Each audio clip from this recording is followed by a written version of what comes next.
이슈 투데이. 세상의 모든 이슈를 통해 논리와 공감을 함께 일으키는 시간.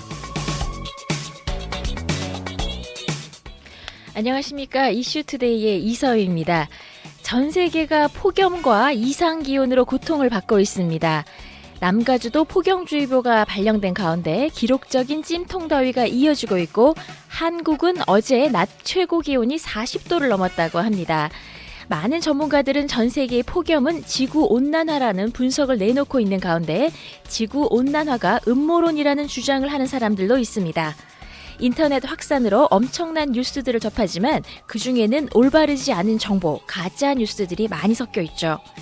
건강 정보도 그렇습니다. 아주 흔하게 쉽게 접하는 건강 정보, 과연 다 맞는 정보일까요? 오늘 이슈투데이에서 범람하는 건강 정보 가운데 현명한 선택을 하는 방법에 대해 이야기 나누겠습니다. 7월 25일 이슈투데이 지금 시작합니다.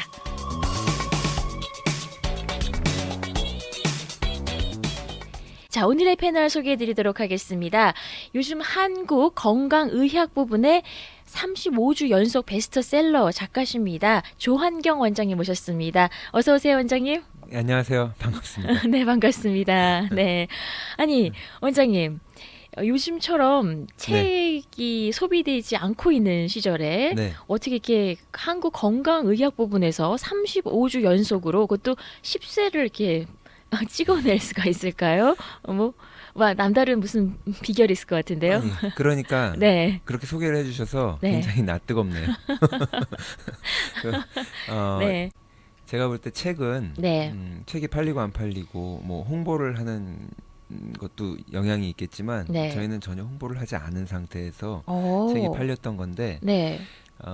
책을 읽고 그 내용에 여러분들이 공감해 주셨다는 거죠. 네. 그래서 사실 책을 베스트셀러가 되었을 때 그 네. 베스트셀러 작가가 축하를 받아야 되기도 하지만 네. 그 책을 같이 사서 읽어보신 분들 네. 여러분들의 선택이 옳았어 그러면서 다 같이 축하를 받아야 된다고 저는 생각을 해요. 근데 결국 본인 자랑하시는 아니요, 거예요, 지금. 아니요. 책을 사신 분들 칭찬하는 겁니다.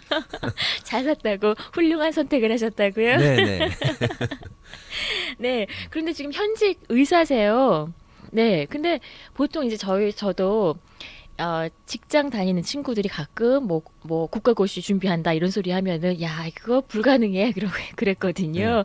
어떤 자기가 본업을 가지고 있으면서 또 따로 다른 일을 한다는 게 쉽지 않은데 물론 관련 분야이긴 하지만 현직 의사가 자기 병원을 운영하면서 또 책을 쓴다 이거 쉽지 않은 일이거든요. 어떤 생각으로 그렇게 그거는 제가 네. 산 증인입니다. 네. 정말 어려웠어요. 그리고 정말 오래 걸렸고 네네. 책을 쓰겠다 하고 네. 작정을 해서 쓴 게 아니라 네. 제가 메모하는 습관이 있어요. 그래서 네. 많이 적어놨고 아. 그런 것들이 도움이 됐던 것 같고요. 네네. 네, 근데 어느 날 작정하고 책을 써야겠. 그렇게 해서 원고들이 많이 쓰는데도 불구하고 책을 쓰는데 굉장히 오랜 시간이 걸렸거든요. 얼마나 가요? 그때 출판사하고 약속하고 나서도 한 1년 넘게 시간이 더 소비가 됐는데 책이라는 게 그렇더라고요. 이게 시간 날 때 틈틈이 하면 되지가 아니라 네네. 작정하고 몇 시간을 할애해서 써야지 조금이 써지는 거예요. 맞아요. 조금 이렇게 쓰다가 네. 환자가 와서 환자 보러 갔다가 네. 다시 와서 연결이 안 돼요. 집중을 그러니까는 이게 책에서나 제가 환자분들한테는 잠자는 거 되게 중요하니까 네. 일찍 주무시고 일찍 일어나라고 하면서 책 쓰는 동안 저는 네. 늦게 자고 늦게 일어나고 그랬었죠. 쉬운 일은 아니더라고요. 그렇죠. 네. 보통 이제 시간 되면 해야지 그런 일은 절대 못 해요. 맞습니다. 항상 그 리밋을 다 네. 줘야 돼요. 맞아요. 네, 맞아요. 시한 데드라인을 줘야 네, 되고. 줘야 돼요. 네. 그래야 일을 하게 되더라고요. 네, 중요한 것 같아요. 네, 만약에 그거를 연기하잖아요. 시간을 더 네. 할애해서 네. 더 연기하면 또 네. 그만큼 또 늦어져요. 이런 맞아요. 이론이 있습니다. 경제학에. 네, 네. 그래서 항상 어떤 시간 리밋을 딱 줘야지 하게 되더라고요. 네. 네. 우리 또 집중력도 높아지잖아요. 예전에 시험 공부할 때 벼락치기 해보셨어요? 네. 벼락치기의 장점이 있죠. 있죠. 엄청난 집중력이. 네, 맞습니다. 그것도 그 시험 보기 직전에 시험관 들어오기 전에 보는 그 정보는 어마어마하게 기억력이 오래 남습니다. 네. 그런데 우리 조한경 원장님이 이번에 환자혁명 네. 지금 10세 찍었어요. 네.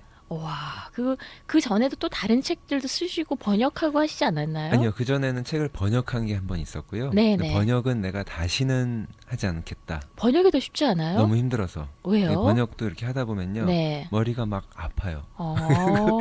그 번역이라는 게, 네. 그러니까 드라이하게 법정 번역도 있지만 네. 책이라는 거 그 내용이나 작가가 내가 받았던 감동을 똑같이 전해서 번역을 하려고 한다면 네. 어쩔 때는 똑같이 영어를 한국말로 번역한다고 되지가 않을 때가 있어요. 그렇죠. 그렇다고 내 멋대로 막 하면 네. 그 올바른 번역이 아니잖아요. 그렇죠. 그러니까는 이거를 잘 하려고 하다 보니까 네. 굉장히 힘들어서 번역은 더 오래 걸렸어요. 2년 걸렸어요. 그래가지고 그래서 내가 번역은 다시는 네. 안 하겠다. 아. 그런데 그 다음에 출판사에서 제의가 왔어요. 책을 저를 네. 조한경 원장님을 저자로 추천하는 분들이 있어서 연락을 했습니다. 그 번역서를 읽고 나서 아니요, 그 번역서와 전에 상관없이 상관없이요? 그냥 다른 제 유튜브 방송이나 네. 뭐 이런 라디오 방송을 들으셨겠죠. 네, 네.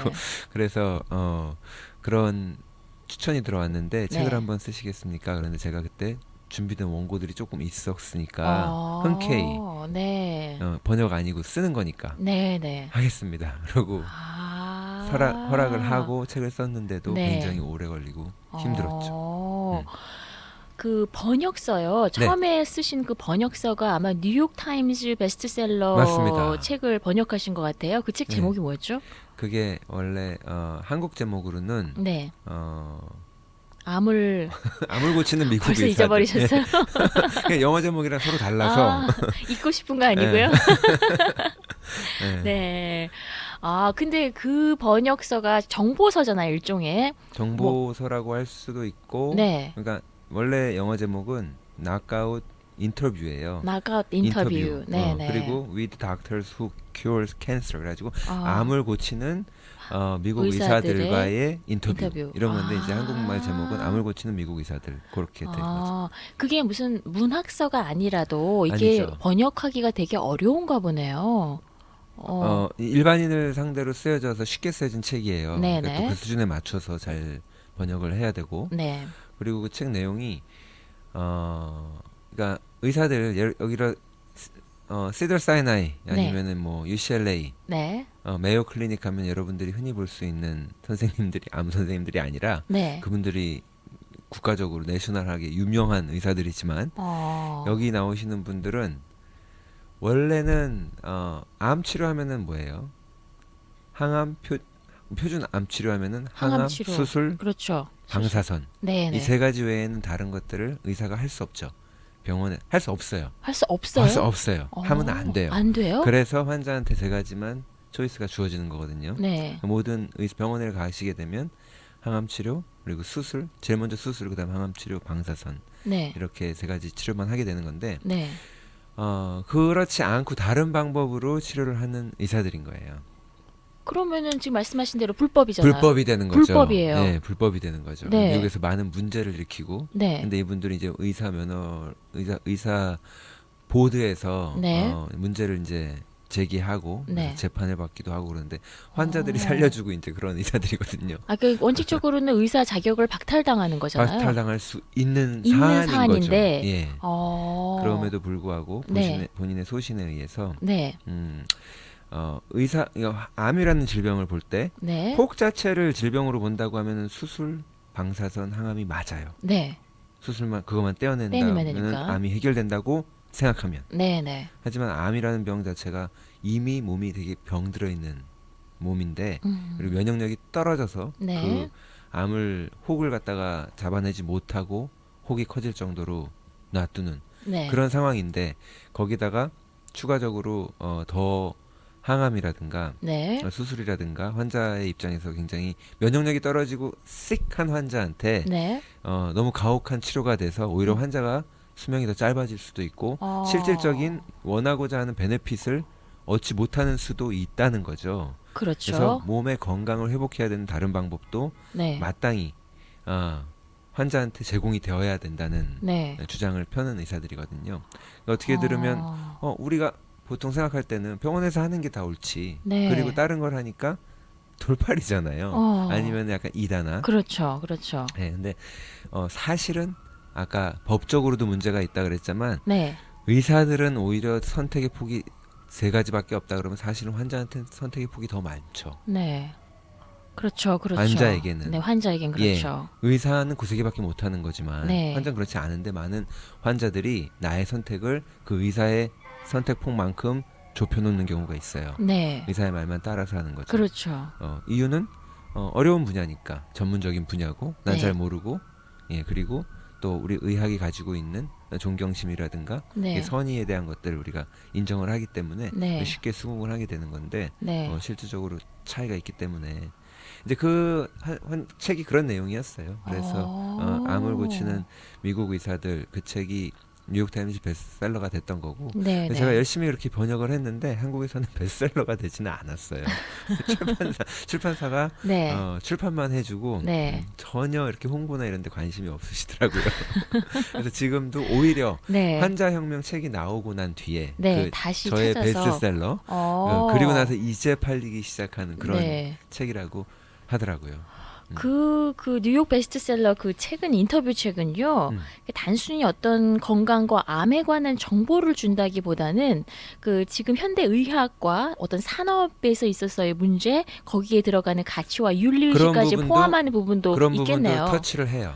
그럴 것 같아요. 근데 제 책 네. 홍보하는 거 아닙니다. 네네. 저의 책 환자혁명이 네. 그 부분을 더 깊이 다루죠. 이거 그래서 베스트셀러가 되었던 것 같습니다. 어찌 보면 그 이율 배반적인 의학 분야에 있어서의 어떤 이해관계들이 이게 책에 포함이 되면 단순한 의학 전문서라기보다는 어떤 인문학적인 그런 요소가 접근, 있죠. 요소가 있겠네요. 있습니다. 그렇습니다. 지금 그 환자혁명 네. 지금 10세 찍었어요. 10세 찍었습니다. 야, 3,000권씩 10세. 유시민 작가 그 책 몇 번 찍었다 그러더라. 그랑 비교하면 제가 부끄럽죠. 너무 네. 비교가 돼서. 하지만 네. 건강서적 분야가 네. 이런 얘기하러 방송 나온 거 아닌데 네네. 전체 도서 시장의 1%밖에 안 된대요.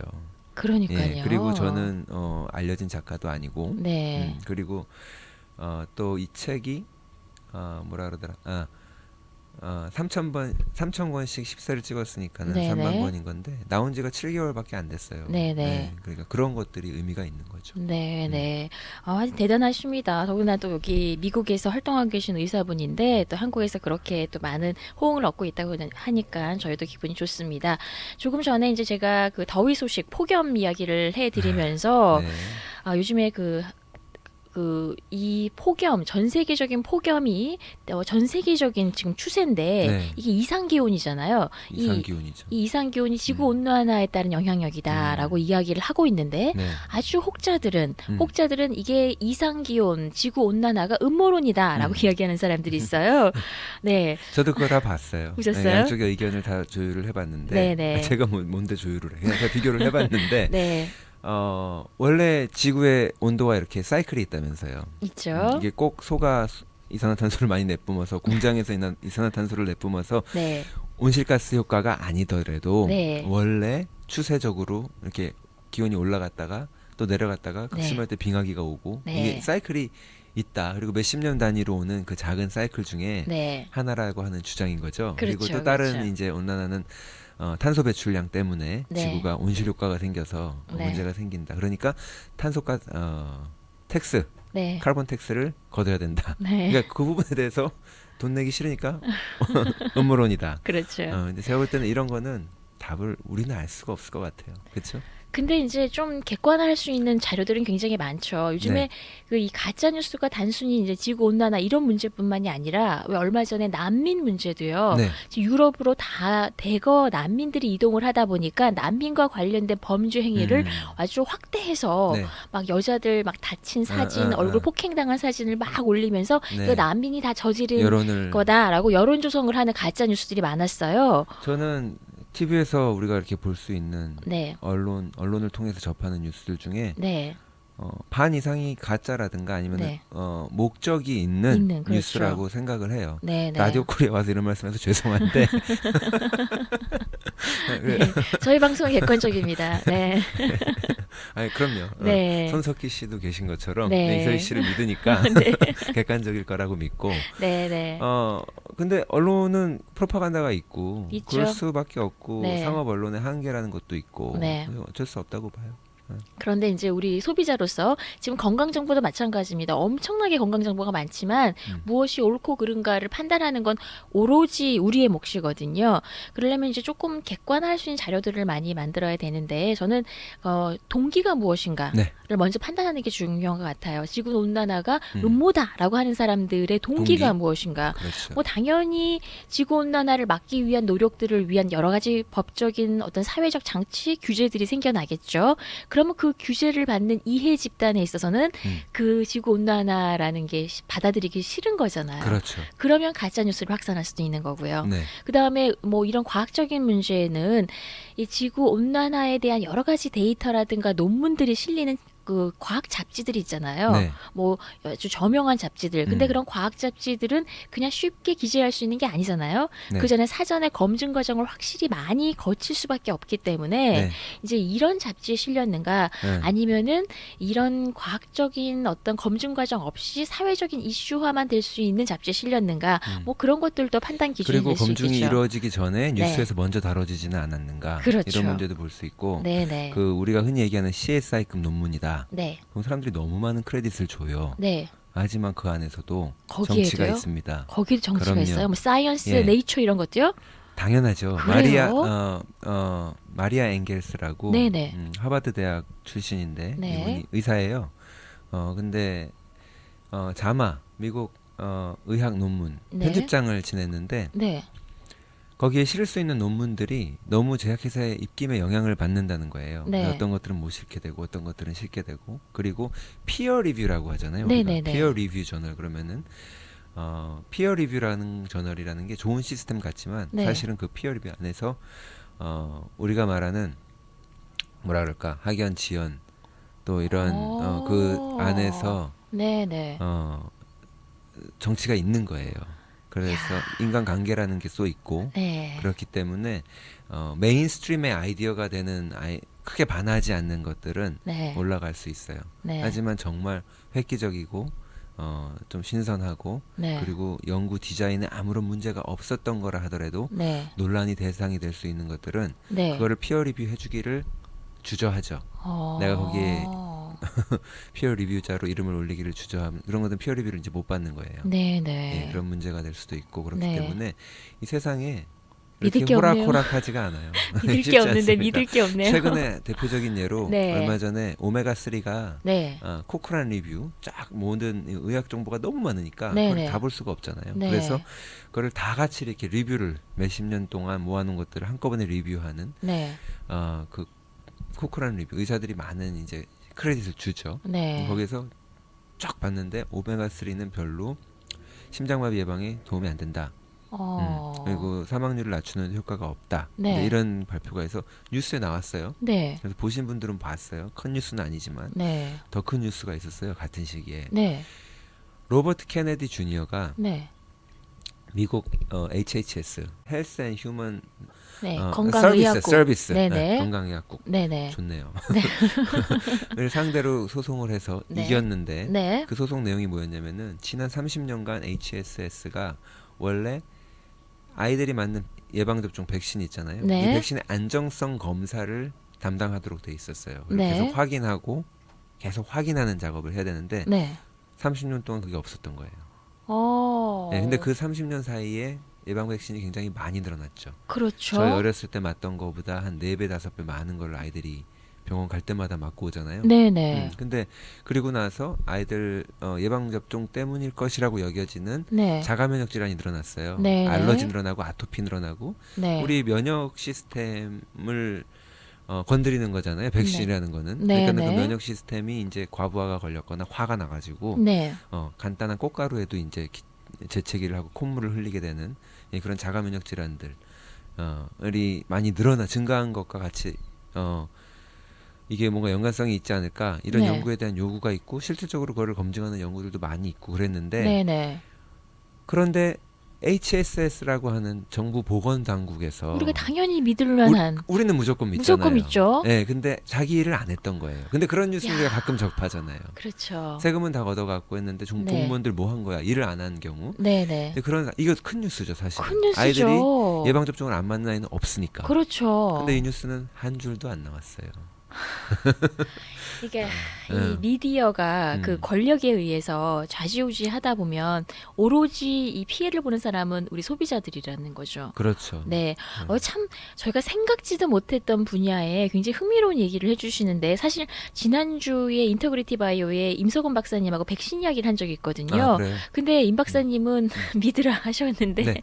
두 분이 함께 나오셔서 한번 네. 각축을 벌이면 재밌을 거라 생각이 드는데 굉장히 중요하고 음. 우리 실생활에서 꼭 필요한 정보임에도 불구하고 우리가 간과하거나 아니면 왜곡된 정보로 우리가 접하게 된 이런 얘기들이 참 많다는 생각이 듭니다. 네. 네, 오늘 이슈투데이에서는 올바른 건강 의학 정보 어떻게 받아들일 것인지 가짜 뉴스가 범람하고 있고 아주나 많은 뉴스들이 우리에게 쉽게 접하는 이 시대에 우리가 현명한 선택은 어떻게 해야 되는지에 관한 이야기 환자혁명의 베스트셀러 작가 조한경 원장님 모시고 이야기 함께 나누고 있습니다. 잠시 하나님 말씀 듣고 돌아오겠습니다.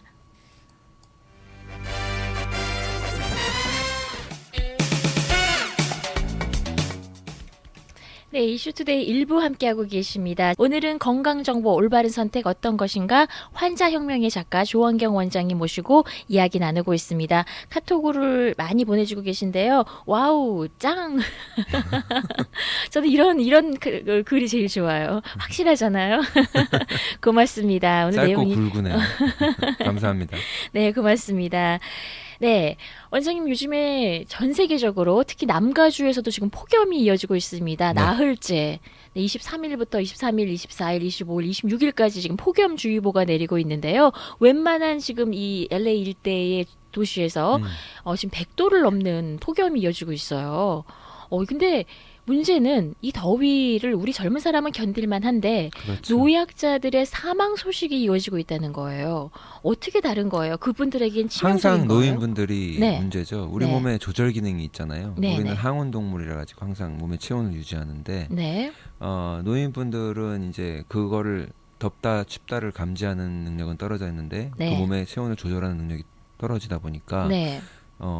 이렇게 쾌적한 공기가 아니고 에어컨 상태가 좋지 않고 그러면은 폭염 속에서 네. 그리고 또 뭐 아무래도 전체적으로 건강이라든가 네. 체력이라든가 이런 것들이 저하되어 있기 때문에 더 쉽게 피해를 입으시는 거죠. 네. 네. 이거 여름인데 꼭 노인이 아니더라도 또 요즘 같은 폭염에 감기 걸리시는 분들 많이 계세요. 이 몸살. 더위에 감기가 걸려요? 그럼요. 몸살 어. 감기 걸리죠. 네네. 갑자기 코가 훌쩍훌쩍하고 몸이 힘들고 네. 그리고 또 더위를 견디다가 대상포진이 오기도 하고 아. 이제 그런 다른 건강 문제 모든 이제 건강 문제에 충분히 영향을 끼치고도 남을 만한 더위인 거죠. 결국은 면역력이 떨어졌다는 소리잖아요. 면역력이 떨어졌다. 더워졌는데요. 그렇죠. 우리 몸 원래 독감, 플루 네. 시즌은 겨울이잖아요. 그렇죠. 11월 달, 12월 달 해서 네. 2월, 3월까지 그때가 본격적인 플루 시즌이고 우리가 흔히 말하는 바이러스에 의한 플루가 있는데 네. 그거 말고도 그럼 여름에는 더울 때도 그러면 갑자기 또 그 더울 때만 활동하는 바이러스가 있나? 이렇게 생각하시는 분들이 있는데 그거 아니고요. 네. 우리가 감기를 보통 환절기 때 조심하시라 그러죠. 그렇죠. 환절기 때 감기. 환절기라는 건 뭐예요? 날씨가 이제 변하기 시작할 때 그렇죠. 아니면 일교차가 심해서 아침에 춥고 밤에 춥고 낮에 덥고 할 때 네. 그런 차이가 나면 그러면 그런 날씨에서는 바이러스가 더 기승을 부리나? 이런 게 아니라는 거예요. 네. 그런 거와 전혀 상관없이 네. 그 우리 몸의 온도를 일정하게 유지하기 위해서 큰 에너지를 필요로 합니다. 네. 네. 많은 에너지를 필요로 해요. 파충류 아시죠? 네. 네. 파충류는 변온 동물이잖아요. 그렇죠. 온도가 안 변해요. 네. 걔들은 아침에 이렇게 해가 떠오르면 해를 쬐고 가만히 있죠. 네. 못 움직여요. 어느 정도 체온이 올라가서 햇빛이 체온을 올려줘서 네, 그 네. 체온을 받고 나서 오후쯤 돼가지고 이제 정오쯤 가까워져야 에너지가 좀 생겨야 그때 움직일 수 있고 네. 그리고 음식을 한 번 먹고 일주일 안 먹고 한 번 잡아먹고 2주 안 먹고 이렇게 버티잖아요. 변온동물은 난방비가 별로 안 드는 거예요. 그렇죠. 근데 우리 같이 포유류들 항온동물은 네. 이 사람의 온도라는 게 폭이 되게 작잖아요. 그렇죠. 우리가 3도만 올라가도 고열이라 그러잖아요. 네, 애기들. 네, 네. 그 열 내리려고 막 그러 감기라 그러고. 네. 그 열을 이렇게 조절하는 게 쉬운 게 아니라 굉장한 에너지를 리콰이어하기 때문에 우리가 맨날 음식을 매일 먹어야 되는 거예요. 그렇죠. 파충류처럼 먹으면 우린 다 죽죠. 네. 못 견디죠. 네. 네, 그렇게 큰 일인데 네. 이제 이 날씨가 변하고 일교차가 변하고 있는 심할 때 네. 이렇게 갑자기 더워질 때 이럴 때는 더 많은 에너지 손실이 일어나면서 결국은 중노동하면 몸살 나듯이 네. 안 하던 운동하다 갑자기 몸살 나듯이 그와 똑같이 사실 내가 한 거 없는데 네. 네. 이 날씨의 변화만으로 인해서 환절기 때나 이렇게 더운 때에 네. 감기 증상이 생길 수 있는 거죠. 어. 바이러스와는 아무런 상관이 없이. 없는 그런 거죠. 근데 어. 현대의학에서는 이제 이런 부분에 대한 이해가 잘 없죠. 네, 네. 많이 다루지 않고 네. 오히려 한방 쪽에서는 이거를 뭐 그 기운으로 이렇게 표현을 하는 네. 이제 그런 게 더 좀 있는 것 같아요. 그래서 그런 차이가 좀 있는 거죠. 그러면 지금 이 무더위에 이 폭염 속에서 좀 주의하셔야 될 게 뭐가 있을까요? 뭐 다들 뭐 물 많이 드세요. 물이죠. 외출하지 마세요. 탈수가 가장 중요해요. 큰 문제인 거고. 네, 예, 네. 그렇죠. 근데 이렇게 더울 때는 그냥 차가운 음료들을 많이 드시잖아요. 네, 그게 바람직하진 않겠죠? 배탈 나겠죠. 너무나 네. 정답을 얘기해 주시네. 차가운 물에 네. 들어가는 것도 안 좋죠. 위험하잖아요. 들어가는 게 안 좋아요? 더운데. 이거는 아까 말씀하신 국가고시 시험에 나오는 문제예요. 그래요? 친구가 네. 열사병에 걸려 밖에서 너무 햇볕을 뜨다가 네. 힘들어가지고 거의 쓰러질 징후로 들어왔다. 네, 네. 그러면은 그 베스트업에다가 아이스를 가득 담은 차가운 물에다가 네, 네. 얘를 담궈주는 게 네. 좋냐 안 좋냐 이런 거거든요. 네, 대충 네. 네. 죽는 거예요. 그러면은 죽어요? 예. 우리가 땅구멍이 더워야 열리죠. 그렇죠. 근데 그 차가운 물에다 담그면은 땅구멍이 어떻게 되겠어요? 확 줄어들죠. 줄어들죠. 네. 그 안에 땅구멍의 역할은 열을 빼내는 건데 그렇죠. 열이 안 빠지잖아요. 열사병에 걸린 사람이 안에가 속이 더 뜨거워지니까 네, 네. 죽을 수 있는 거죠. 그래서 샤워를 하실 때도 차가운 물로 샤워했더니 네. 수건으로 말리면서 벌써 또 땀나. 이렇게 돼. 그때 땅구멍이 열려. 차라리 미지근한 물로 네. 샤워하는 게 네. 오히려 네. 지금 더우니까 따뜻한 물은 도저히 못 하겠고 네. 미지근한 물 정도나 그냥 차가운 물이 아닌 차가운 물이 기분은 좋죠. 네. 하지만 적당한 온도의 물로 하는 게 오히려 더 그러면서 물이 우리 몸에서 이렇게 마를 때 네. 마르면서 열기를 뺏어가기 때문에 네. 수건으로 막 말리는 게 아니라 네, 네. 그렇게 말리는 게 더 좋지요. 어떤 분이 네. 이 100도가 넘는데 골프를 치셨대요. 아이고 대단한 체력이시네. 그러다가 어지럽고 막 정신이 아찔해서 네. 막 그 얼음물을 벌컥벌컥 마시고 얼음으로 온몸을 막 찜질을 했다고 하시는 네. 거예요. 굉장히 위험한 행동이네요. 네. 일사병이 있을 때는 네. 좋은 처방이 아닌 거죠. 네, 네. 이게 그러니까 우리가 잘못 알고 있는 상식들이 참 많습니다. 네. 보람되네요. 뭔가 도움을 드리고 갈 것 같아서. 아니 이게 아주 중요한 거예요. 제 전문 분야도 아닌데. 네, 그럼 우리 그 원장님 전문 분야 얘기를 좀 하죠. 네. 자, 요즘에 우리가 흔히 알고 있는 많은 그 정보들 가운데 네. 우리가 이게 정설이다라고 알고 있지만 아닌 것들 어떤 게 있을까요? 지금 방금 말씀드린 것처럼 네. 감기에 대한 것도 그렇지만 또 예를 들어서 역류성 식도염 이런 네. 부분도 네네. 현대의학에서는 모든 걸 다 이렇게 화학적으로 마이크로 현미경을 통해서 네. 들여다보고 분석을 하고 화학적인 작용을 따져서 위산이 나와서 소화를 시키는 건데 위산이 너무 세가지고 네. 이게 역류해서 속이 쓰리구나. 네. 역류성 식도염, 식도가 영향을 받아서 네. 쓰리구나. 네. 위산이 너무 세다 그래서 제산제를 먹이거나 그렇죠. 아니면은 위산을 나오지 않게 하는 약을 처방을 하잖아요. 그렇죠. 모든 건 이제 다 화학 작용으로만 보았기 때문에 네. 그런데 그래서 미국에는 활명수 같은 약 없단 말이에요. 아니면 위가 이렇게 움직이지 않는다는 개념.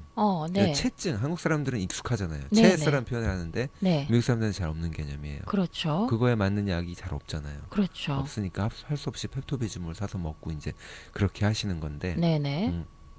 한국 분들은 뭐 손도 따기도 하고 뭐 그렇죠. 다른 행동을 하는데 이런 것들은 음식이 들어오면 위 벽을 이렇게 만져주잖아요. 음식이 네. 들어와서 터치를 하면 네. 우리가 그거를 느끼지 못하죠. 그 느낌 안 되죠. 먹을 때마다 너무 센세이션이 강해서 그렇죠. 모든 음식이 느껴지면 안 되니까 못 느끼지만 사실 위는 알고 뇌는 알아요. 그래서 누가 자꾸 위에 뭐가 들어와서 만진다. 네. 그걸 알면은 뇌에서 신호를 받고 네. 그 신호가 전달되면 뇌에서 다시 신호를 내리죠. 네. 내려가지고 위 문을 닫아. 그리고 위산, 네. 염산이죠. HCl. 위산을 내뿜어. 그리고 위 움직여 운동하는 거예요. 근데 그게 안 되면 네. 신호가 오고 가고가 안 되고 중간에 연락이 두절되면 네. 음식이 들어왔는데 위가 안에 그대로 있으면 돌덩이 얹은 것처럼 그게 체하는 거거든요. 그럼 그걸 움직이게 해주려고 배를 쓰다듬어주고 등 마사지가 되게 도움되죠. 그리고 아니면 어찌 보면 우리 한국적 이렇게. 방법이 굉장히 과학적인 거잖아요. 어 우리의 위의 기능을 제대로 할 수 그쵸. 있게끔 도와주는 거라면. 현대의학이 또 뭐 놓치고 있는 부분을 또 네. 아는 부분도 더 네. 효과적인 부분도 네. 있는 거죠. 네네. 예, 예. 그래서 그렇게 우리가 기분 나쁠 때 밥 먹으면 체하는 이유가 그런 거거든요. 네. 예, 뇌에서 지금 다른 것 때문에 바빠요. 그래가지고 네. 생각하느라고 위가 이게 안 움직이니까 이제 딱 체해버리는 거거든요. 네네. 예, 이제 그런 걸 해결할 수 있는 더 좋은 방법도 있는데 네. 그걸 무조건 다 화학적인 반응으로만 본다고 하니까 속이 네. 아프고 이런 사람들 자주 아픈 사람들은 제산제를 처방하는데 네. 이것도 자체도 또 틀린 게 네. 실질적으로 위산을 우리가 위산이 많은 경우보다는 네. 모자라거나 약한 경우가 많아요. 소화가 잘 안 되는 사람. 소화가 안 되고 역류성 식도염이 있는 있는데. 분들, 네, 오. 자꾸 음식 먹으면 이제 속쓰리고 병원 가서 역류성 식도염이라고 진단을 받으신 분들, 네네. 음식을 먹었을 때 위산이 충분히 강하면 위산이 네. 조금만 나와도 돼요.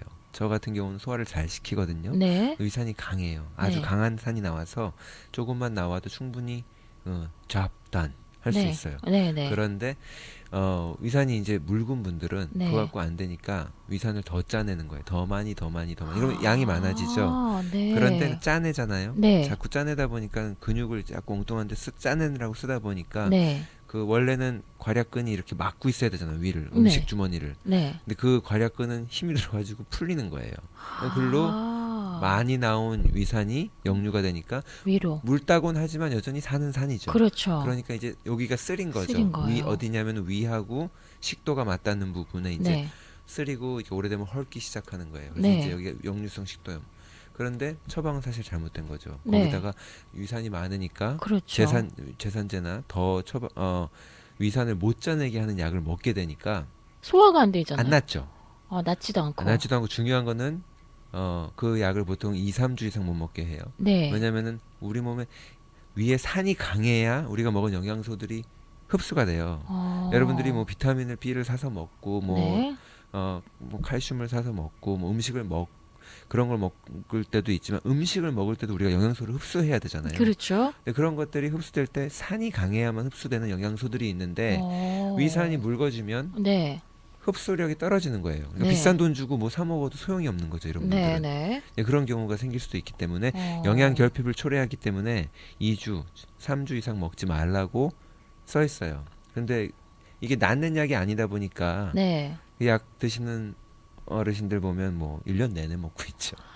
예. 이게 그러니까 건강 문제가 상태, 건강하고 많네요. 굉장히 거리가 멀어지는 거죠. 네네. 이런 것들도 이제 잘못된 부분이라는 거예요. 네네. 그 어찌 보면 지금 만약에 위산이 역류된다라는 어떤 증상이 있었을 때 병원에서 지금 처방해주는 방법은 유일하게 뭐 제산제라든가 약을 처방하는 방법밖에 없잖아요. 다, 예. 병원 처방이 다 틀렸다는 뜻이 아니라 네.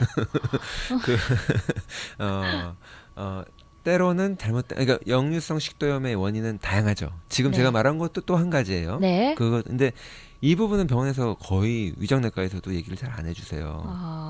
이거 최근에 이제 좀 알려지기 시작하는 거고, 네. 이제 좀 알고 그러니까 그 전에는 그냥 무조건 위산을 억제하는 네. 약이 쭉 처방이 오랫동안 되어 왔었던 거거든요. 네. 그리고 그 약이 가장 많이 처방된 약 중에 하나였고요. 근데 네. 실질적으로 치료가 안 되는 거죠. 지금 듣다 보니까 우리 조한경 원장님이 네. 좀 공격을 받으실 만한 소지가 많습니다. 공격 많이 하지만 받죠. 저희 입장에서는 아주 좋습니다. 환자 입장에서 소비자 입장에서는 아주 좋습니다. 그래서 근데, 환자 입장에서 책을 써서 그래서 환자 베스트라고요? 혁명이에요. 의사 혁명 아니고요. 의료 혁명 아니고요. 안 제가 되겠다. 이게 기우가 될 수도 있겠지만 이 거대한 제약업계의 권력과 자본 앞에서 우리 조한경 원장님이 어떻게 버티실지 미래가 좀 걱정됩니다. 저는 신경도 안 쓰죠. 뭘 너무 미비해서. 신경도 안 안 쓰죠. 네, 네, 여러분 지금 이슈투데이 일부 함께하고 계십니다. 잠시 전하는 말씀 듣고 돌아오겠습니다.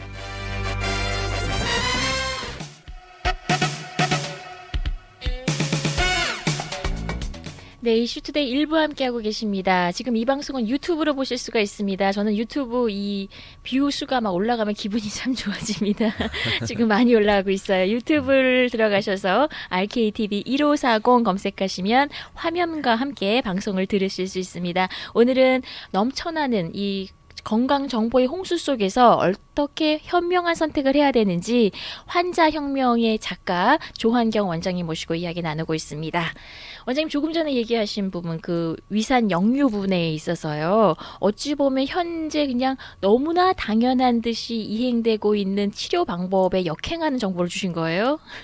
왜냐면은 근데 내가 역류성 식도염이 있어서 네. 약을 복용하고 계신 분들은 알겠지만 네. 당장 좀 낫겠지만 네. 조금 살겠지만 안 낫는 거를 본인들이 아시거든요. 네, 네. 근데 기본적으로 다른 접근이 필요하다는 거죠. 그러면 그에 대한 무슨 대체 의학이라든가 이런 방법이 있긴 있는 건가요? 그러니까 대체 의학이라는 게 아니라 네. 기능 의학이라는 말을 저희가 해요. 기능 의학이요. 예, 기능 의학.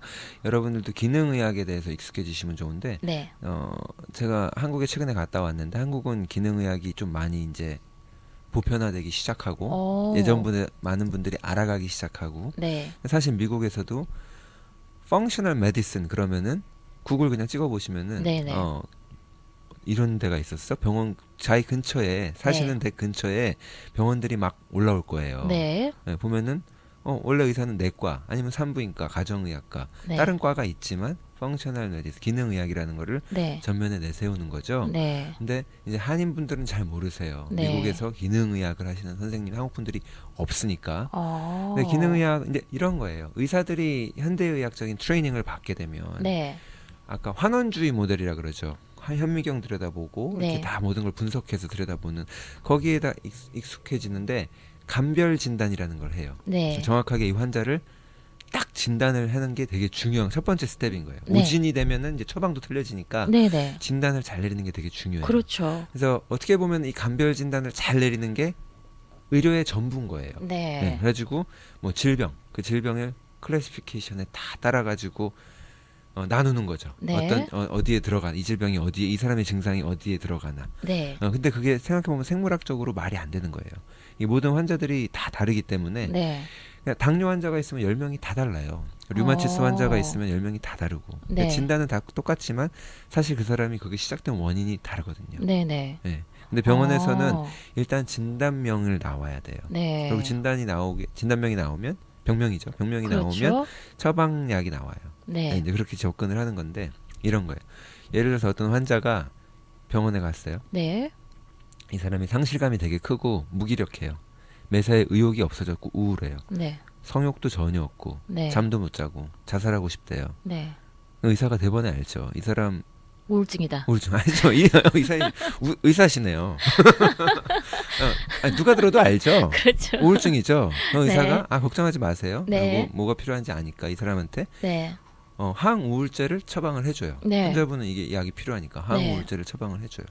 그리고 이제 그 증상을 쫙 들어보고 나서 우울증인 거 알게 됐는데 네. 환자한테 뭐라고 설명하냐면은 그 환자들이 지금 말한 그 증상들이 네. 원인이 우울증 때문에 그렇다고 설명을 해요. 무슨 원인이, 말인지 아세요? 원인이 우울증이라고요? 무슨 말인지 우울증의 아세요? 원인이 뭐냐고요? 지금까지 증상을 다 듣고 우울증인 걸 우리가 알아냈는데 네. 환자가 성욕이 없는 이유, 네. 우울증 때문에. 매사에 의욕이 떨어진 이유, 우울증 우울증 때문이다라고 그렇게 얘기하잖아요. 그렇죠. 무슨 그렇죠. 말인지 아시죠? 그렇죠. 그렇죠. 네, 근데 우울증은 그 증상들을 일으키는 원인이 아니잖아, 사실은. 그렇죠. 왜 우울증이 걸리냐고요? 그냥 환자들이 의사한테 네. 지어준 이름이에요. 그렇죠. 아니, 의사들이 환자들한테 환자한테. 지어준 이름이란 말이에요. 병명. 네. 실제 원인은 되게 다양한 게 있을 수 있죠. 그렇네요. 엄마가 돌아가셔가지고 그럴 수도 있고요, 이 사람이. 아니면은 어린 시절에 트라우마가 있을 수도 있는 거고, 그게 이제 네. 나왔을 수도 있고. 네. 하시모토 신드롬이라 그래가지고 갑상선에 문제가 있으면은 우울증 생길 수 있어요. 네. 아니면은 역류성 식도염이 심해가지고 네. 그 위산 억제제 좀 아까 우리 얘기한 거 네네. 이거를 오랫동안 먹다 보면은 비타민 B12가 흡수가 안 돼서 네. 우울증이 생길 수도 있고요. 살이 탄다고 요즘같이 너무 더운 날 네. 햇빛을 안 보려고 하니까는 비타민 D가 모자라서 우울증이 생길 수도 있고 생선을 너무 좋아해가지고 맨날 스시를 먹었더니 중금속이 오염이 돼서 오염돼서. 우울증이 생길 수도 있고 아. 거꾸로 생선을 절대 안 먹었더니 오메가3가 부족해서 우울증. 야. 무슨 말인지 아시죠? 네네네. 그러니까 이렇게 병원에서 병명을 딱 알아냈다고 해서 네. 의사가 뭐가 문제인지 알고 있다는 뜻이 아닌 거예요. 근데 그거를 그쵸? 다 분석하고 알아내려면 예. 얼마 어려울까요? 그쵸. 그래서 네네. 그 처방 그 진단 코드에 따른 처방 약으로 치료할 수 있는 네. 의사가 처방할 수 있는 약의 코드만 찾아낼 수 있는 거죠. 그래서 아까 제가 초반에 말씀드렸는데 네. 의사는 치료 선택의 폭이 대여섯 가지밖에 없다 그러면 사실은 환자한테는 더 많이 있죠. 근데 환자분들이 그렇지 않는다는 거예요. 네네. 당뇨 환자분들이 먹어서 생긴 병인데 먹어서 고쳐야죠. 그렇죠. 어떻게 다르게 고치려고 그래요? 다른 방법이 없잖아요. 예. 하지만 병원에서 의사가 먹는 거를 신경을 충분히 써주지 못한단 말이에요. 그렇죠. 일일이 예. 안 되죠. 설명은 잠깐 해주지만 사실 누가 해야 돼요? 결국 환자가 환자가. 해야 되잖아요. 의사 입장에서는 약 처방해 주는 게 가장 간단하고 편하죠. 그리고 환자가 어차피 생활 습관을 못 고치니까 네. 경험상 네. 내과 의사인데 네. 쭉 봤는데 100명을 치료했는데 생활 습관 고쳐가지고 네. 약 안 먹어도 되는 분들이 서너 명밖에 안 되더라. 나머지 네. 분들은 그러니까 폐암 환자가 담배 못 끊는 거랑 똑같은 거죠. 그러니까는 당뇨 환자분들이 술 안 끊고 네. 지금까지 먹어왔던 습관을 신경 안 쓰고 그리고 약을 먹어서 이게 당이 조절이 된다 그러면 안심을 해버려요. 네. 아무튼 계속 먹고 음. 그런 분들은 정말 5년 10년 안에 나중에 문제가 생길 수가 있는 거죠. 네네. 자, 이슈투데이 1부 함께하고 계십니다. 저희는 잠시 후에 15 후에 돌아오겠습니다.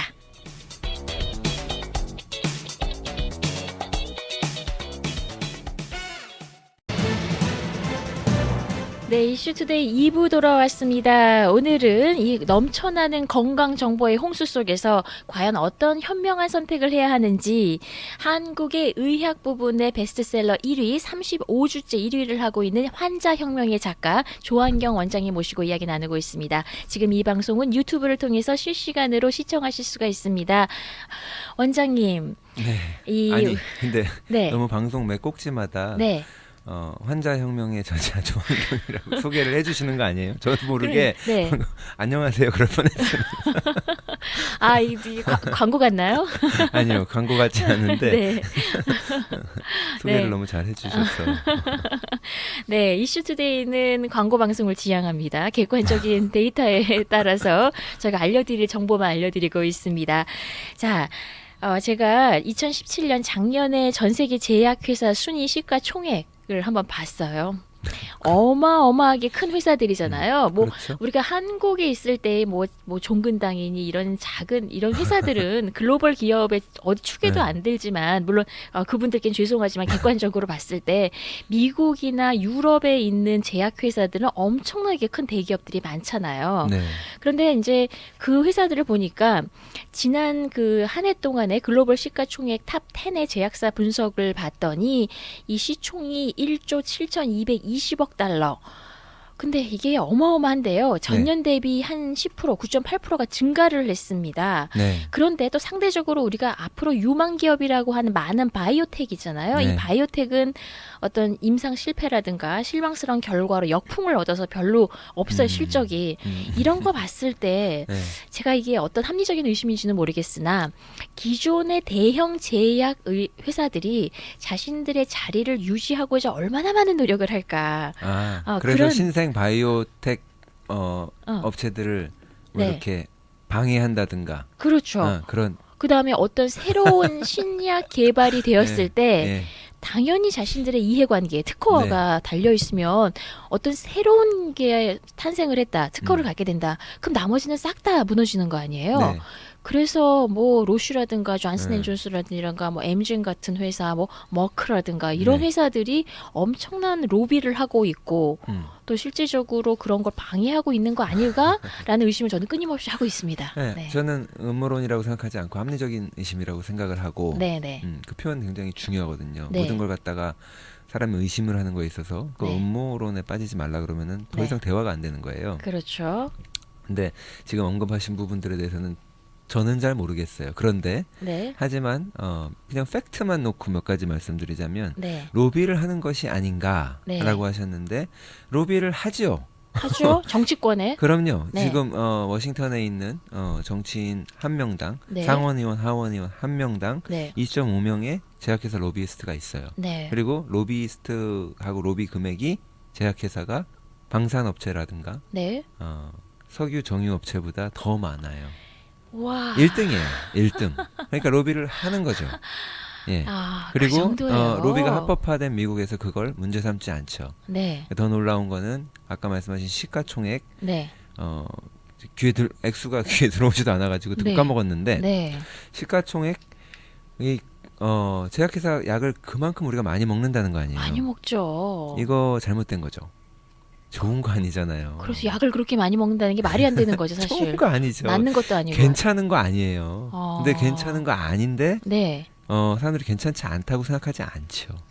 어. 아니 생각이 없죠. 그거에 대한 없죠. 평가나 판단이나 아프면 당연히 문제성이나 먹어야지. 네. 뭐 그런 것들이 없는 거예요. 그렇죠. 근데 이렇게 어마어마하게 약을 많이 먹고 제 네. 매출이 계속 늘어가는 거에 대해서 네네. 뭐 그냥 나의 관심사가 아니니까 우리 다른 게 더 이슈가 많으니까 네네. 잊어버리고 살고 있는데 네. 사실은 그동안에 이제 제약회사는 열심히 장사하는 거죠. 그리고 뭐 제약회사가 신생 바이오테크 회사를 뭐 견제를 하든 뭐든 뭐 비즈니스 세상에서는 그냥 당연히 있는 일이니까 네, 우리가 네. 놀랄 일도 아니고 막 손가락질 할 수 있는 일도 아니고 네, 우리 네. 경쟁적인 사회에서 근데 그렇다는 걸 받아들여야 되는 거죠. 그러면은 네. 이제 우리가 슈바이처나 나이팅게일을 존경하는 그 존경이 네. 어디까지 가야 되냐는 거예요. 네. 동네 나를 사랑해주는 우리 내 주치의 선생님까지도 가도 되죠. 네. 거기를 넘어서서 네. 그 주치의 선생님을 쥐락펴락하는 네. 그 제약회사 음. 까지도 우리가 나이팅게일을 바라보듯이 똑같은 과연 그 제약회사의 목적이 건강한 인류냐는 거예요. 네. 그렇지 않아요. 제약회사 매출이 떨어집니다. 네. 인류가 건강해지면. 네. 제약회사가 로비를 많이 하는 분야는 자연식품 업계죠. 네. 자연식품이라든가 아니면 영양식품, 뭐 네. 그러니까 영양제, 뭐 오메가3, 비타민 E가 암을 일으킨다. 이런 연구들을 네. 후원한다든가 뒷받침한다든가 이제 뭐 그런 뉴스를 내보내는 것들. 이제 그런 부분에 오히려 더 로비가 있을 수 있는 거죠. 얼마든지 있을 수 있는 일이죠. 그렇다면 우리가 이게 제대로 가는 치료가 아님에도 불구하고 받아들여야 되는 상황이 올 수밖에 없는 거 아니에요? 그런 엄청난 로비가 정치권에 작용을 하고 그로 인해서 어떤 의료학계의 어떤 룰이라든가 법칙이 정해진다면 잘못된 치료가 많이 있죠. 그래서 네. 이제 대표적인 게 또 당뇨병을 예를 들 수가 있는데 네. 당뇨약을 이제 평생 먹어야 된단 말이에요. 네. 뭐 아니, 평생 먹어야 되지 않지만 네. 실질적으로 많은 분들이 평생 먹을 수밖에 없게 되죠.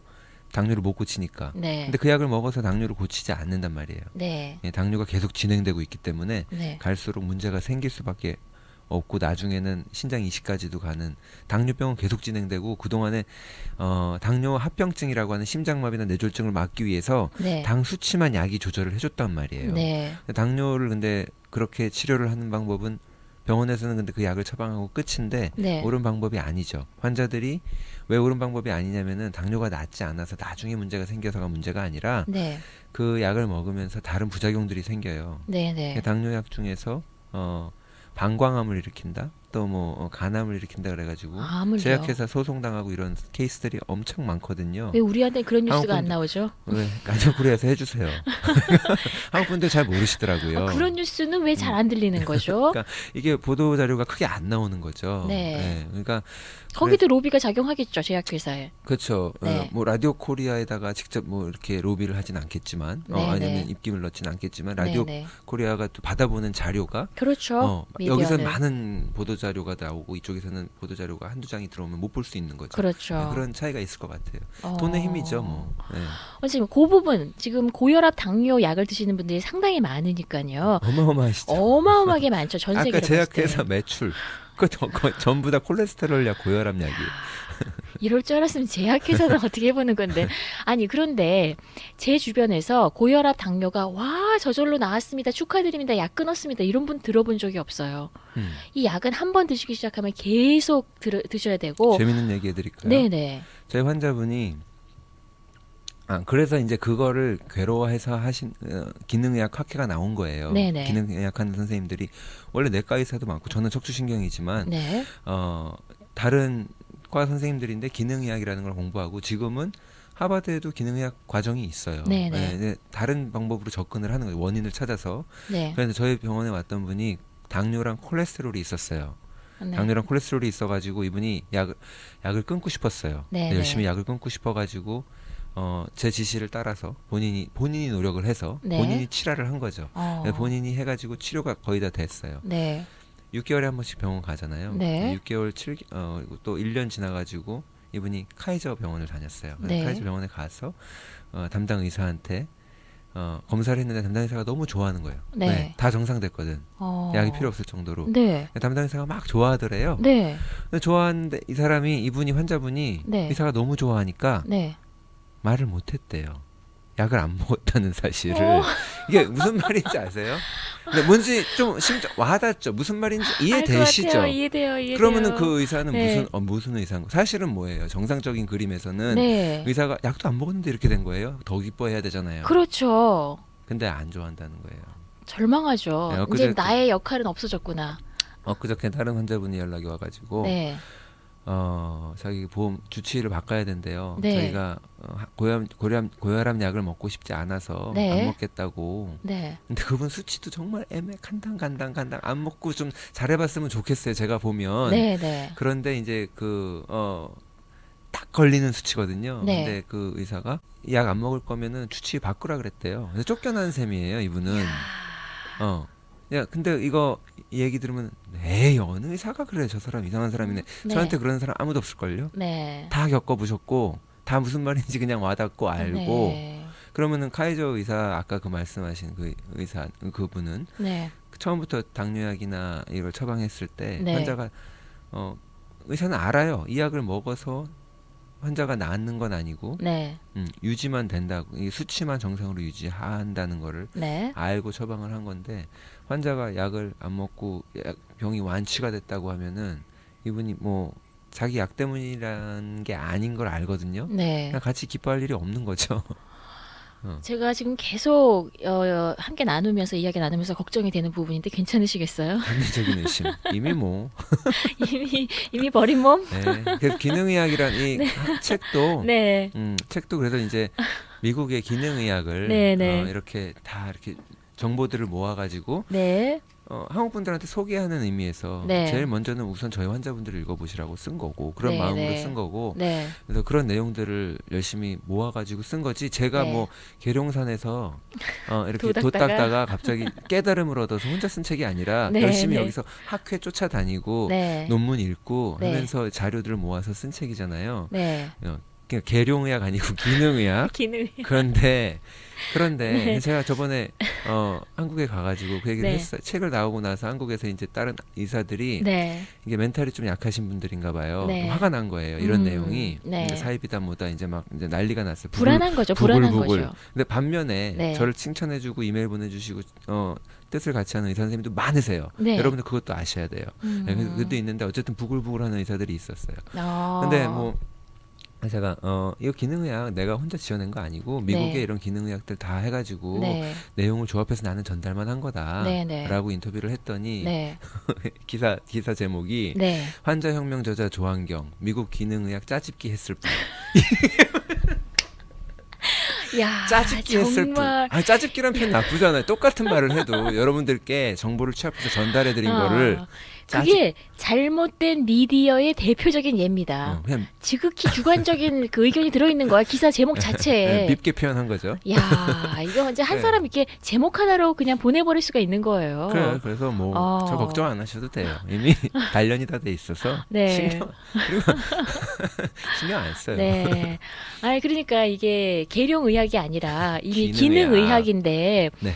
지금 보니까 의사분들 중에서도 그것에 막 분노하시는 분들은 제가 보기에는 좀 불안한 분들이에요. 네, 사이비와 의학의 뭐 네. 중간 이렇게 그렇죠. 표현하시는 분도 계시고 네. 어찌 그래요. 보면 자기에 대해서 비난하는 것에 대해서 분노하는 사람은 그 사실을 인정하는 사람이거든요. 그게 사실이라고 인정하는 사람들이에요. 좋은 편이네요. 네. 그런데 오히려 자기가 그거에 대해서 아주 너그럽고 이해력이 있는 의사는 자기가 실력이 있다고 믿는 거죠. 음. 그것도 사실입니다. 하지만 내 의학도 어느 정도의 신빙성과 갖추고 있는 데이터가 있기 때문에 나는 거기에 기반하고 받아들일 것은 받아들이겠습니다. 그렇죠. 이게 훌륭한 의사죠. 그렇죠. 네, 한국의 기능의학회가 네. 꽤 생긴 지 오래됐어요. 네. 그래가지고 벌써 기능의학 하시는 선생님들이 많고 네, 네. 3세대라고 표현을 해요. 벌써요? 네, 1세대 네. 분들은 옛날에 그냥 그게 좋아서 공부만 하신 분들. 네. 그리고 아카데믹한 차원에서 네. 공부벌레들. 그리고 이 두 어, 번째 분들은 이제 좀 기능의학을 갖다가 네. 굉장히 비싸게 포장을 했죠. 네, 강남에 네. 있는 차 무슨 이런 데서 기능의학과, 네.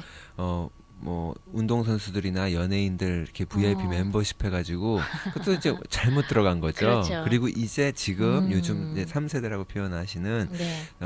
제 나이 또래 40대 후반, 네. 50대 초반 네. 젊은 선생님들이 좀 기능의학을 제대로 좀 이렇게 알려보려고 노력을 하죠. 그래서 기능의학 이렇게 검색을 구글에서 해보셔도 또 네. 많은 것들, 또 한국에 관련된 뉴스들이 네. 나 뭐 이렇게 검색들이 많이 돼요. 그렇기 때문에 정말 생소한 뭐 이상한 그런 게 아니라 네. 좀 더 합리적으로 환자를 보자는 거죠. 어. 네, 원인 치료를 하고, 그러니까 모든 이국종 교수 아시죠? 네, 한국의 이국종 그 교수.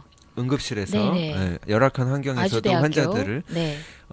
의사의 이렇게 순간적인 판단이나 네. 절대적으로 의사에게 의지해야 되는 순간이 있죠. 그렇죠. 사실은 그래서 의학이 훌륭한 거잖아요. 네. 네, 우리가 그래서 존경을 하는 거고. 네, 네. 또 아니면 성형같이 절대적으로 네. 의느님의 힘을 빌려야만 하는 그런 부분도 있고. 네, 네. 우리는 좋은 의사만 소비자로서 선택을 하면 되잖아요. 그렇죠. 또 다른 많은 부분에 있어서는 의료가 소비자처럼 행동을 하지 못하고 자기 권리 주장하지 못하고 네. 이제 의학에 끌려다니는데 의사가 겁주면 겁먹고 하라는 네. 대로 약 먹고 이제 그렇게만 하게 되는데 그 모든 게 다 항상 올바른 판단. 왜냐하면 의사도 다 하는 게 아니기 때문에 그런 거예요. 그렇죠. 의사가 환자한테 제공해 줄 수 있는 거는 네. 의사의 지식적으로도 그렇고 법적으로도 그렇고 대여섯 가지. 네. 근데 환자한테는 더 많은 치료 선택이 있고 내 병을 내가 어떻게 접근할 것인가라고 하는 의사보다 더 많은 선택이 있기 때문에 네. 의사도 하나의 치료를 나에게 해줄 수 있는 선택 중에 하나인 거지. 네. 그 중에서 잘 고르셔야 된다는 거예요.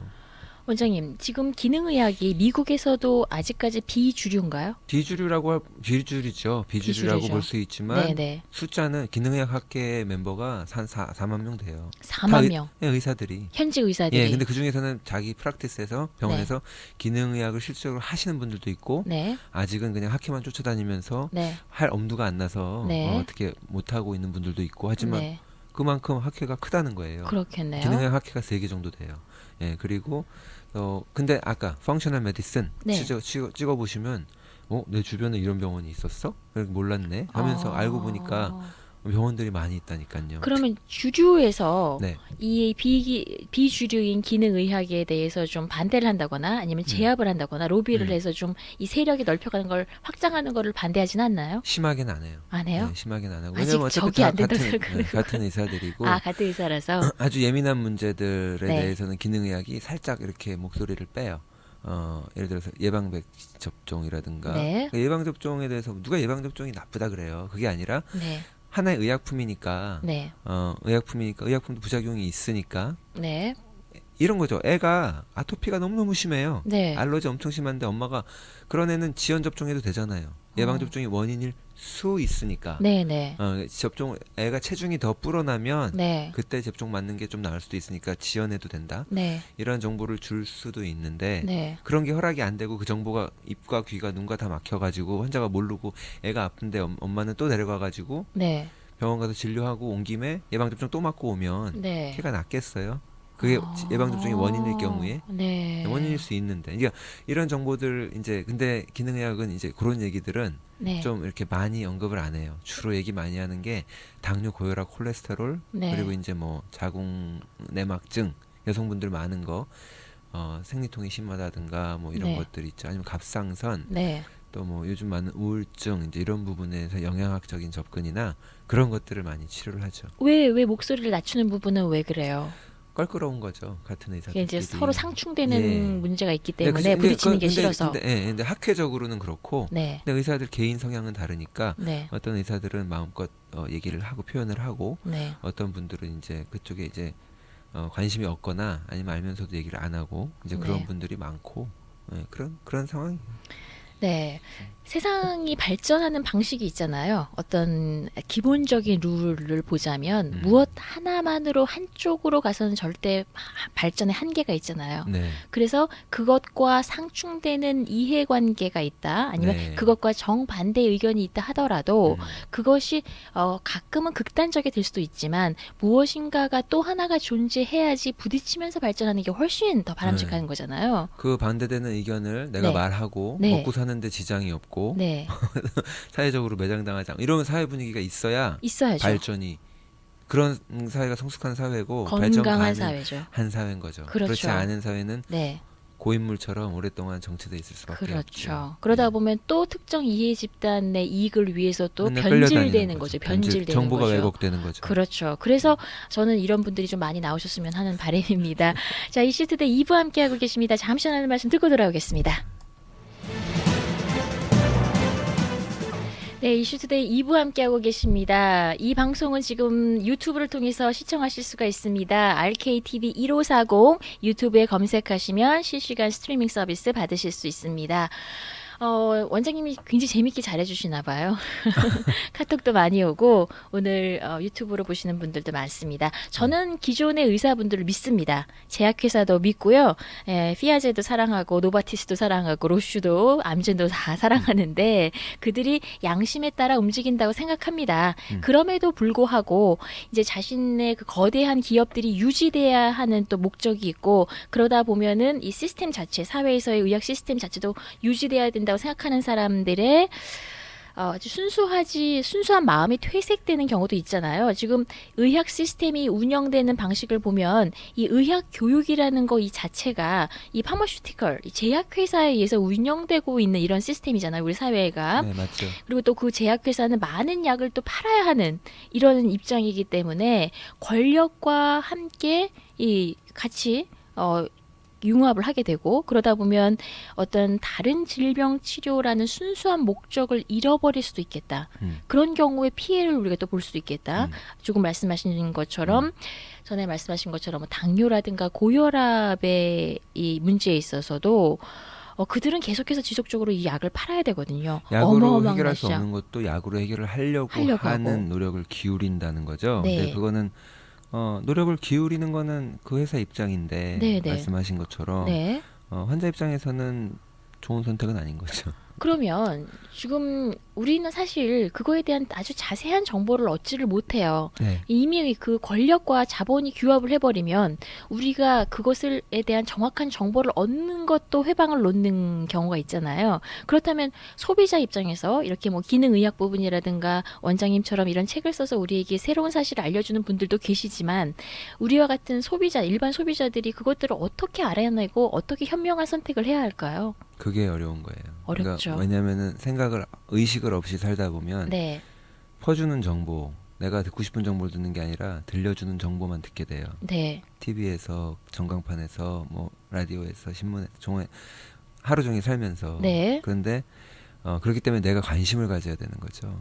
관심. 예, 내가 관심을 가져야 되는 거고 내 병이라면 의사 입장에서는 하루에 환자를 50명을 보면 네, 100명, 50명을 보면은 나는 그 중에 한 명일 뿐이에요. 나한테 네. 얼마나 신경을 써줄 수 있겠어요. 네, 근데 나는 내 병 하나만 챙기면 되잖아요. 네, 그러면은 아무리 이건 어려운 분야고 의학 분야니까 네. 전문가한테 맡기고 의사한테 맡길 일이 아니라 네, 내가 관심을 가져야 네, 그리고 좀 어려운 것 같지만 어렵지 않거든요. 단순하거든요. 네, 그걸 알아야 그리고 또 의사한테 올바른 질문을 해서 네, 의사가 나를 제대로 도와줄 수가 있잖아요. 그렇죠. 아무런 준비가 없는 환자는 의사도 제대로 도와줄 수가 없거든요. 네, 근데 본인이 스스로 알고 네, 관심을 갖는 수밖에 없죠. 근데 우리는 현대 사회는 그러기에는 너무 많은 디스트랙션이 있죠. 네. 관심을 가질 다른 것들이 너무나도 많고 네, 자극적인 게 많고 유튜브로 드라마 보기는 쉬워도 네, 유튜브로 닥터주의 건강 이야기 듣기는 어렵단 말이에요.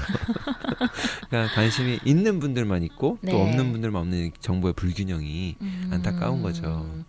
예전에 제가 어렸을 때에는 의사 선생님이라고 하는 어떤 권위가 있었어요. 네. 그래서 병원에 가면 선생님이 무서웠어요. 그러니까 뭐 그 어떤 뭐 의료 행위 자체가 좀 겁이 나기도 했지만 의사 선생님도 굉장히 권위적이라서 뭔가 이렇게 명령조였고 뭘 자세하게 설명해주는 그런 분위기가 아니었어요. 근데 이제 요즘에 들어서는 선생님들이 굉장히 친절해 주시고 네. 아주 좋았음에도 불구하고 우리가 끊임없이 의사분하고 이렇게 대화를 하면서 뭘 질문하고 응답을 받고 뭐 이러는 시간은 참 부족하다는 생각이 들어요. 친절해졌음에도 불구하고. 그렇죠. 시간적으로, 네. 물리적으로 네. 불가능하지요. 네. 충분한 시간이 주어지지 않기 때문에. 네. 예를 들어서 그 기능의학 병원에 가게 되면은 네. 진료 시간이 보통 40분 1시간이에요. 네. 일반 내과를 가게 되면은 네. 진료 시간이 3분? 그렇잖아요. 그렇죠. 그렇죠. 네. 그러니까 환자가 피 검사를 했는데 피 검사 네. 결과를 봤을 때 네. 피 검사 수치에 따라서 당이 높아서 혈당약을 처방해야 되고 네. 콜레스테롤이 높으니까 콜레스테롤 약을 처방해야 된다고 하면 네. 증상에 대해서 대증요법이라 그러죠. 증상에 대해서 그 증상을 완화시킬 수 있는 약을 처방하는 네. 의학을 하게 된다면 진료 시간이 3분도 길죠. 그러니까 실질적으로 대학병원에서는 30초 진료하죠. 네, 30초. 30초도 긴 것 같아요. 10초. 지난번에 약 드신 거 자, 계속 드세요. 별 네. 차이 없죠? 네. 그리고 이렇게 동시에 5명 앉혀놓고 한꺼번에 하잖아요. 네. 한국 같은 경우는 하루에 오전 시간에만 300명을 보니까 네. 그러니까 외래진료 300명 보려 그러면은 어떻게 의사가 그래서 환자를 눈을 안 마주친대요. 물어볼까봐? 질문할까봐. 그래서 눈을 안 마주치고. 그러니까 그런 진료도 세상에는 존재하는 것이고요. 네. 하지만 환자의 원인을 알라 그러면 네.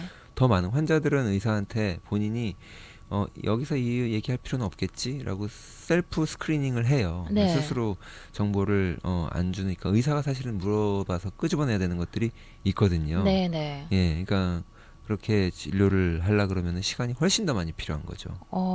그런데요. 지금 이 미국이라는 그 의학 시스템 안에서 네, 지금도 한국에 비하면 굉장히 진료 시간이 길게 잡아놓잖아요. 예약 시간을요. 그렇죠. 보통 이제 네. 일반 내과 경우에는 이제 한 30분씩 네. 단위로 잡더라고요. 네. 한국은 뭐 정말 3분 5분이거든요. 네. 근데 그 지금 의료 비용 부분에 있어서 보면 그 습관 때문에 그래요. 그러니까요. 제가 보기에는 그게 만약에 더 네. 길어진다면 이거 네. 환자에게 분명히 중요한 시간이고 필요한 시간이지만 그게 길어지면 이 그 의학 수가가 상당히 높아지는데 지금 안 그래도 비싼 이 미국 땅에서 이게 더 커지면 안 되는 거 아니에요? 근데 이게 진짜 그런 수가의 문제예요? 아니면 지금 의료 보험이라든가 이런 시스템의 문제인 건가요? 의료 보험이 수가를 정해준 거잖아요. 그렇죠. 의사의 그 대부분의 환자들이 보험을 통해서 진료비를 내기 때문에 네.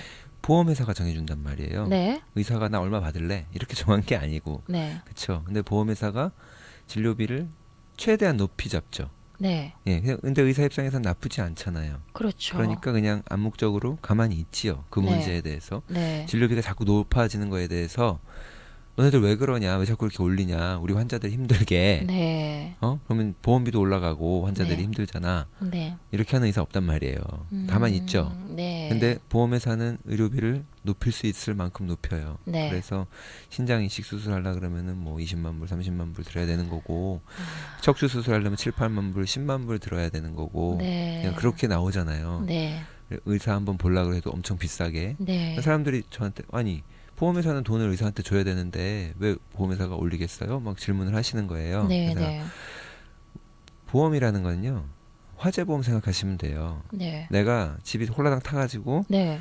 내 재정적으로 다시 일어날 이 재난이 내가 재정적으로 감당할 수 없을 정도의 재앙이 돼야 보험이 필요한 거거든요. 네. 병원을 가는 것조차가 환자한테 재앙이 돼야지 의료보험이 있는 거예요. 근데 의료보험을 그러면은 네. 정의롭게 나라에서 운영할 수 있죠. 나라에서 손해를 보더라도 네. 여기 다니는 버스 다 운영하잖아요. 네. 네. 시민들의 편의를 위해서 그렇죠. 예, 우리가 세금으로 보태주면서 네. 그렇게 하는 것처럼 의료보험도 그렇게 할 수 있는 건데 미국은 의료보험이 민영화돼 있단 말이에요. 네. 그렇죠. 예, 전적으로 다 이권에 따라서 움직일 수 있는 네. 그렇게 돼 있다 보니까는 보험회사 입장에서는 약값도 비싸게, 제약회사는 좋으니까 가만히 있죠. 네. 의료비 비싸게, 의사들도 그냥 가만히 있었단 말이에요. 네. 의사협회가. 네. 예, 그러니까는 그런 상황에서 의료비가 천정부지로 떠가지고 여기서는 그런 농담 하잖아요. 차 사고 나가지고 앰뷸런스 오니까 가라고.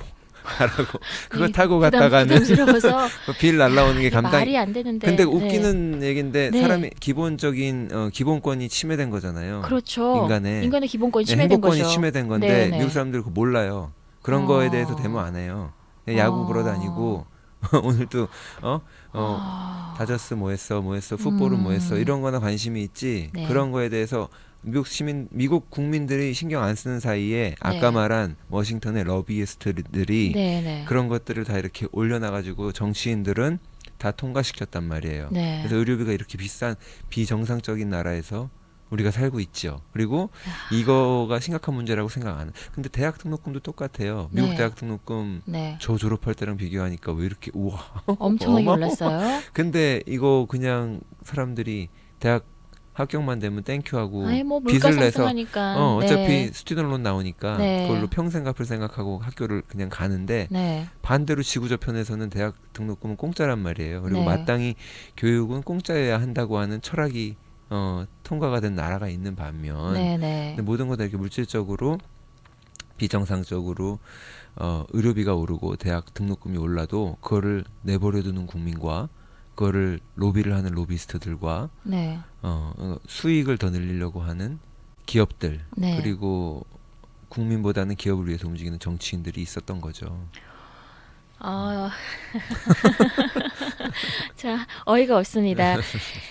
이게 어떤 거대한 자본이나 권력 앞에서 하나하나의 개인들은 별 힘이 없어요. 지금 원장님 같은 분이 아무리 라디오 방송에 나와서 이렇게 자신의 의견을 피력해도 큰 힘이 없을 수도 있고 얘기 잘 안 해요. 아니 그럼에도 불구하고 하셔야 되고 네. 또 우리와 같은 일반 소비자가 아무리 우리의 의견이 있다 하더라도 그들의 앞에서 그냥 한없이 무너질 수밖에 없는데 이제 저는 이런 것들이 힘을 모으려면 여론이 조성되고 하나하나의 목소리가 함께 합쳐졌을 때 지금 미국의 의료 분야의 문제가 많잖아요. 오바마 케어도 그렇고 또 그에 대한 트럼프 정부도 그렇고 네. 뭐 요즘엔 한국의 뭐 의료보험 민영화 얘기도 나오고 있는데 거기에 대해서 어떤 객관적인 현실, 객관적 사실을 우리의 입장에서 보려면 우리의 목소리가 좀 함께 힘을 합쳐서 모아져야겠다라는 생각이 듭니다. 지금 원장님과 얘기하다 보니까 하고 싶은 얘기들이 아주 다양하게 많겠다라는 생각이 들어서 앞으로 좀 자주 모셨으면 좋겠습니다. 오늘은 환자 혁명의 저자 조환경 원장님 모시고 건강 이야기, 넘쳐나는 홍수의 정보 속에서 우리가 취합해야 되는 어떤 올바른 정보에 관한 이야기 나눴습니다. 오늘 함께해 주셔서 고맙습니다, 원장님. 감사합니다. 네, 저는 내일 3시에 돌아오겠습니다. 지금까지 함께해 주신 여러분 고맙습니다.